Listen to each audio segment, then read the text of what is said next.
Today we are showing you the easiest way to budget in 2026 and how you can set it up in under 10 minutes.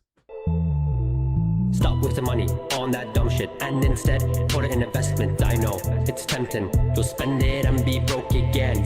Welcome back to another video, guys. I'm your bro Ryan. And I'm your bro Taylor. And if you guys could please help your two bros out and hit that subscribe button, that would be fantastic. It makes our lives much easier because we're just able to put out more content for you guys. So please hit that subscribe button. And jumping straight into this video, first we wanted to go over just some of the ways people typically fail when they start budgeting. And if we know those, maybe we can avoid those and make us that much more likely to be successful. The first thing is a lot of people see what's ahead of them, especially if they're looking at manually tracking all their expenses. And they're like, I do not want to sit down for hours and hours and do this. And they just see a big hurdle in front of them. So one way we can do that is sign up for something like Rocket Money, or if you have a SoFi account, it automatically kind of categorizes for you. There's just a lot of different options, tools out there that can automatically see all of your spending and put it into nice, pretty categories for you, show you all your expenses, super clean, super quick. So please check that out. If you just don't want to do that. You just don't want to take the time, which I kind of understand. The other way that a lot of people fail is over categorizing. If you have 100 different categories and you're like, okay, does this food go into fun or does this go into groceries? You don't want to have to do with that. You just want to keep it as simple as possible so it doesn't overcomplicate things. So running right into the actual method we want to talk about today is super simple in the sense that it has 3 categories: needs, wants, and savings and debt. Of course, you might be able to guess it from that alone. We're talking about the 50-30-20 rule. Now, we do want to make this automated, like Ryan was kind of referencing it as well, with just using apps and everything. But again, there are places like SoFi where you can set up vaults and automatic transfers, so that way you always have a pool of money for each of these categories. That way it's just easier to track. You're not going through spreadsheets and everything. You're able to just look at your account and get a quick snapshot of where you stand. And I will add a fun little tidbit. If you do go the SoFi route where you can automate and build out vaults, which is pretty cool, they also added an AI coach, which I've been playing with, which is a lot of fun. And you could just message this AI built into the bank app and ask it, how much did I spend this month? How much have I spent in groceries? How much have I spent in food? Break it down for me so I can see this better. And just ask it a ton of questions. If I take out rent, how much did I spend this month? And it's really cool, really helpful to get a quick snapshot without really doing any work in less than 10 seconds. Yeah, as much work as we can take off our plate, the better, the more likely you are to succeed. But of course, going back a little bit, if you guys aren't familiar with the 50-30-20 rule, the 50% of your take-home pay refers to things that go towards your needs, like rent, your mortgage, insurances, gas, groceries, things like that, things you need to survive. The 30% refers to wants, so things like going out, getting drinks with friends, your hobbies, things like that, things that aren't necessarily a necessity for life, but more key to the enjoyment of it. Now, finally, there's the 20% category that goes towards savings and debt. This is something that a lot of people overlook. They're like, I'm young, I don't want to work towards savings and everything that's in the future. Starting now is super crucial. And of course, especially if you have high interest debt, that's something that you need to tackle immediately. We have some other videos that go over the best ways to pay off debt, so check those out if you're more interested in that specifically, but those are the general categories. So to make this as clear as possible, again, it's very simple. We're going to show you in a real example, set it up exactly how you should, and we're going to go through it right now. So let's guesstimate someone makes roughly $60,000 a year. That take-home pay is going to be about $4,000 a month. So what we're going to do here is we're going to look at our needs bucket, which again is 50%.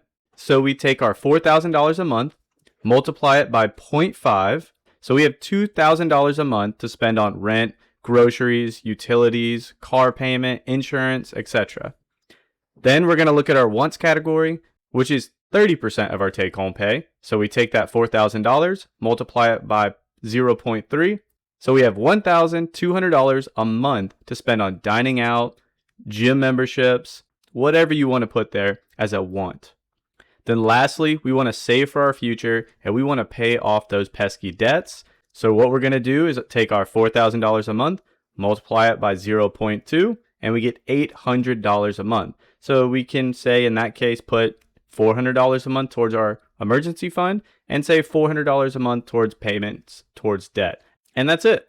Boom. We took our $60,000 salary. We've brought it down to what we would make after taxes and everything. Again, that's just a roundabout number because taxes vary depending on the state you're in. For example, in Tennessee, I have zero income tax, so mine would be a little bit higher. But if you live in California, your state income tax is closer to 9%, so you're going to have a lot less. And that's it. You just multiply by 0.5, 0.3, 0.2. You know how much you can spend in each category now. Yeah, and I know that the first time you kind of do this, you may be like, oh, well, my numbers are way off. My percentages, aren't even close to that. Your needs, obviously, are going to be a little bit harder to fluctuate, but a quick little fix that we want to add just as a little pro tip is things like insurance and everything. A lot of people just sit and they're like, okay, that's just what it is. Shop around a little bit. That's the easiest way to kind of impact your needs right there. You'd be surprised just what kind of difference you can find out there. And the biggest thing that you're going to be able to immediately change is your wants. And I know that's the category that people want to take the least from, but to kind of be on a track where, you're pretty financially healthy, because a lot of people will argue that maybe the 50-30-20 isn't as applicable in today's time, because we can acknowledge needs nowadays are expensive. But the closer you can get and stick to these percentages, the better off you could probably be in general. So we figured it out. And now that's just step one. The second is to automate that. So if you have needs, you can set up auto payments. If you have savings that you've already have set up, say vaults or other savings accounts, you can set up auto transfers. If you're getting into investing, which is also where that category is, that 20% savings debt investing category, then you're going to want to set up automatic transfers for that into your, say, brokerage account or your 401k or anything like that. Again, automate it because it takes the work off us, like Taylor said, making it easier to succeed. So that's what we're going to do. And then lastly, we're just going to check in every once in a while. If it works for you to pay off your credit cards and check in once a week, do that. If that's too much work for you and you want to do it monthly, do that. That's fine. Yeah. I would advise against doing quarterly or longer than that because things can get a lot out of hand and they build up and you have no idea. So I'd at least probably check in monthly at the least, but you can do daily, weekly, bi-weekly, however works for you and your setup. Yeah. And to that point, a lot of people, like we talked about in the beginning, have these different reasons for failure. Well, one thing is, to that point, is once you've set up the automation, it's not something you have to do time and time again. So you may be like, okay, well, I don't want to automate things. It's super quick. I mean, if you have a Roth IRA, you can just set recurring payments. That takes like 30 seconds. Now, obviously, it'll take a little bit longer if you have like a million debts you have to set up automatic payments for. But that makes it that much more important and definitely something that you should do. A couple other things that people will sometimes get hung up on is, again, checking in too frequently. They get bogged down in it. They kind of get more anxious about it. And at some point, they just decide to quit. So try and avoid that. Like Ryan said, once a month is pretty standard. But to that point, again, is where it can get out of hand is some people don't account for those quote unquote unexpected expenses that people don't really plan for. But if you're properly budgeting and everything, say, you're actually allocating money towards savings, something like Christmas rolling around where, you're spending a lot in the month of December as compared to, say, September, that's accounted for because you've been saving up that whole time. So you have to have a bit of a long-term vision, but make sure that you're accounting for some of those quote unquote unexpected things. Now, things will come up just naturally in life. You're going to blow a tire and that's not going to be something that you can really plan. But again, if your savings are in place, that's no longer an emergency. It's just something you have to deal with. It's a headache.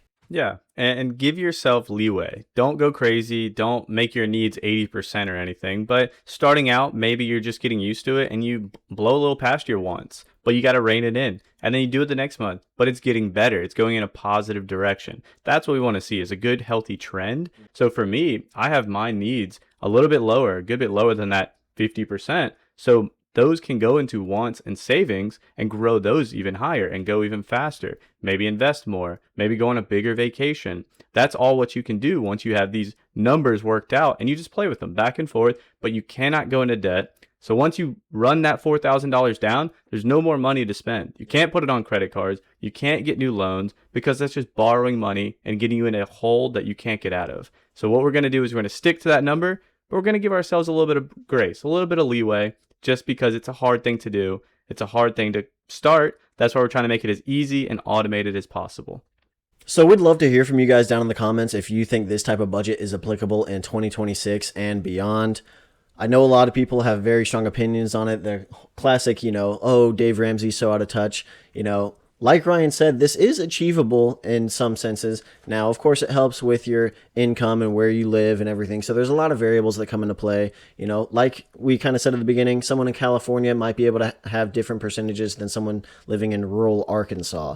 So if you have any feedback, please let us know down in the comments. If there are any other topics, or you want us to go into a more detailed example of something like this, let us know, and we will certainly cover it in a future video.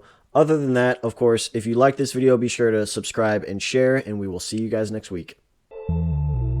Stop wasting money on that dumb shit and instead put it in investment. I know it's tempting, you'll spend it and be broke again.